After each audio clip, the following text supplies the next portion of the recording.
เพื่อนๆกันทำนะคะเมนูนี้เค้กอันนี้ค่ะอร่อยมากค่ะ Thank you for watching guys. Hi guys, welcome back to my channel. Today I'm going to make a coconut butter cake. So these all my ingredient is right in front of you right here. สวัสดีค่ะเพื่อนๆทุกคนวันนี้พี่ติ๋ม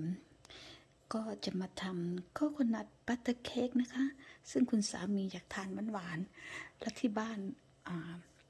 เค้กที่ทำวันนั้นหมดแล้วก็เลยจะทำให้นางใหม่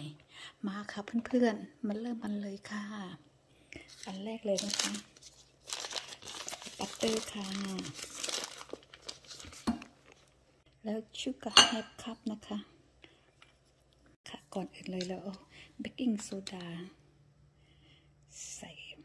ไปในเบรดฟลาวเวอร์แล้วก็แฮปวานิลาเอ็กซ์ตร้าลงไปนะคะโทษที่น้องพูดไม่ออก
เราจะเทโคโคนัทลงไปนะคะ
หอมมากค่ะเพื่อนๆนะคะแล้วทำจานนี้ให้คุณสามีก่อนค่ะ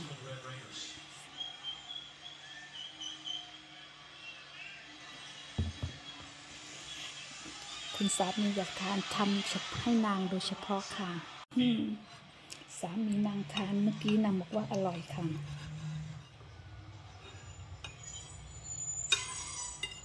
เดี๋ยวพี่ติ๋มขอลองหน่อยนะคะเพื่อนๆเห็นไหมคะนุ่มมากเลยค่ะ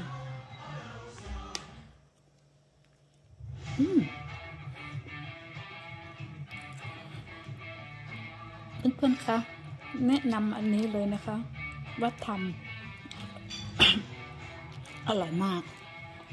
จริงๆแนะนำเลยค่ะเมนูนี้